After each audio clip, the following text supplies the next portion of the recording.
And so the next topic that we are going to talk about is data types. So I want you to go into chapter 2 and create a new file and call it data types.py.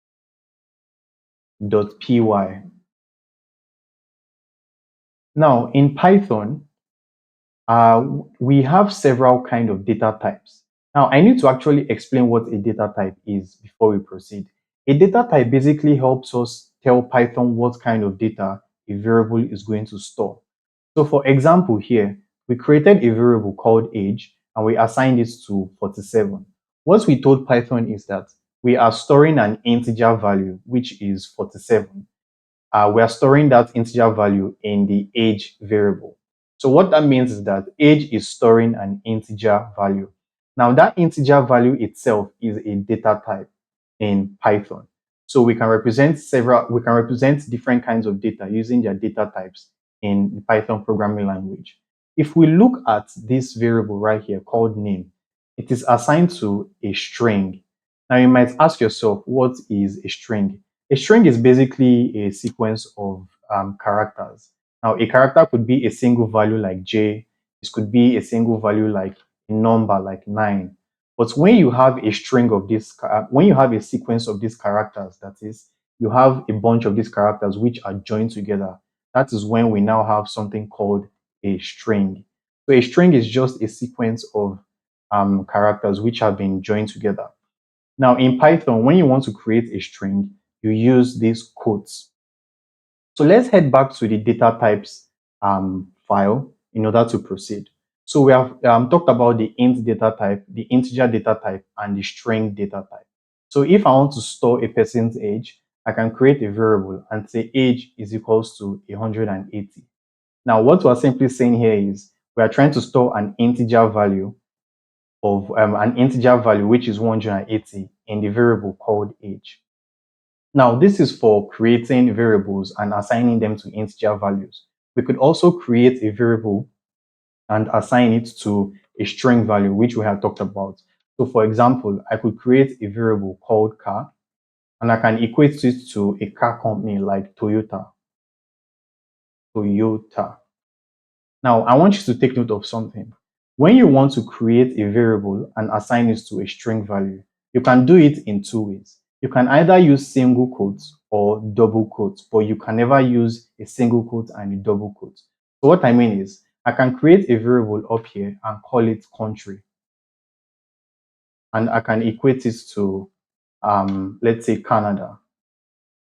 If you look at this variable right here, or this string right here, it was created using single quotes. But if you look at the second string, it was created using double quotes. Now, these two approaches are perfectly fine and you can pick whatever method you want. But what you cannot do is use one double quote and end it with a single quote. That will never work. It has to be one specific kind of quote that you use as the starting and the ending. As you can see right now, we are getting an error because Python is trying to tell us that this is breaking the syntax rules. So we can't use a double quote and a single quote. It has to be uniform, and we can only use a single quote or a double quote at the same time. Now, the next data type that we are going to talk about is the float data type.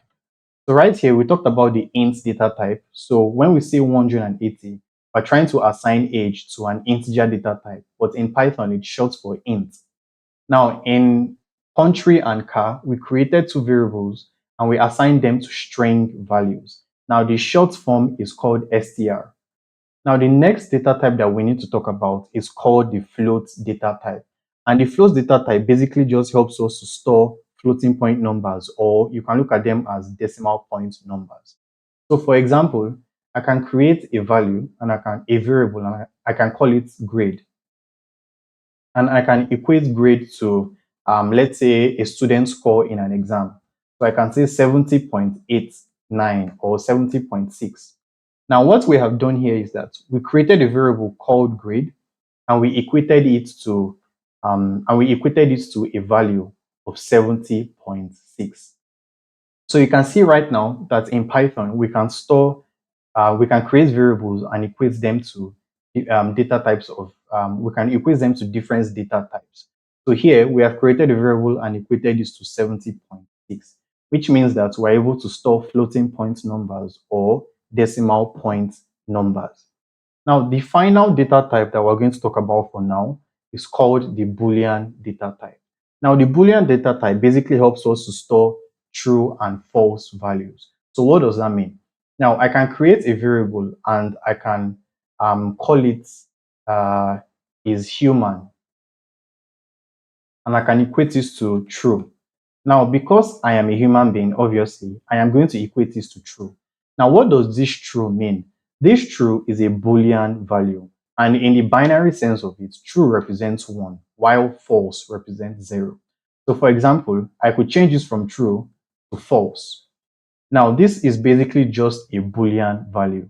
So true and false are both Boolean values, and we can store them in a variable. So this is just a different data type that we make use of in Python. And you are going to be making use of this Boolean data type a lot. In fact, you are going to be making use of all of these data types more times than you can count.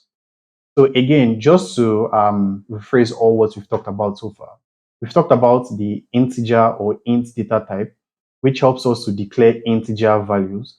We talked about the string or str data type, which helps us to define or declare string values and assign them to variables. And we've also talked about the floating point.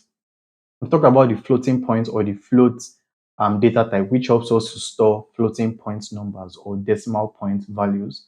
And we talked about the Boolean data type, which helps us to store true and false values.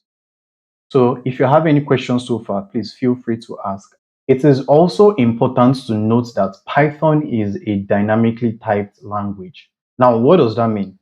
In a lot of other programming languages like C, C++, or Java, when you are creating a new variable, you have to specifically define you have to specifically define what kind of data type that variable is going to store. So if, for example, we wanted to create a variable in the programming language C, what we will do is we'll type int age is equals to the value of, like, let's say 20. Now, this is a way of creating a variable in a programming language like C, C++. You have to, first of all, declare what data type it is. Then you have to write the variable name, and then you have to equate it to 20. Also, if I wanted to create a string data type in C++, for example, I would say string of name is equals to, and then here I could say like is equals to Solomon. Now, this is a way of creating a string data type in Python, in C++. Now, notice that we had to first of all declare what data type it was. Then we had to create the name, type the name of the variable itself, and then equate it to the actual value. Now, this is what you call a strongly typed language, where you have to first of all declare what kind of data type the variable is going to store. But Python is a dynamically typed language. Now, what does that mean? When we declare a variable and say age is equals to 180, Python automatically is going to detect the type of the data. It's going to automatically detect the data type. So we don't have to always declare what kind of data type a variable is going to hold. We can just create a variable and equate it to any value we want. So for example, here, Python has already detected that we are storing an integer value in the age variable. Also here, Python has detected that we are trying to store a string value in the variable country. Here, Python detected we are storing a floating point number in grade. And lastly here, Python detected that we are storing a Boolean value. Inside this is human um, inside this is human variable. So Python is a dynamically typed language, and you don't have to specifically declare it, or you don't have to explicitly declare the data type which we are trying to assign to a variable.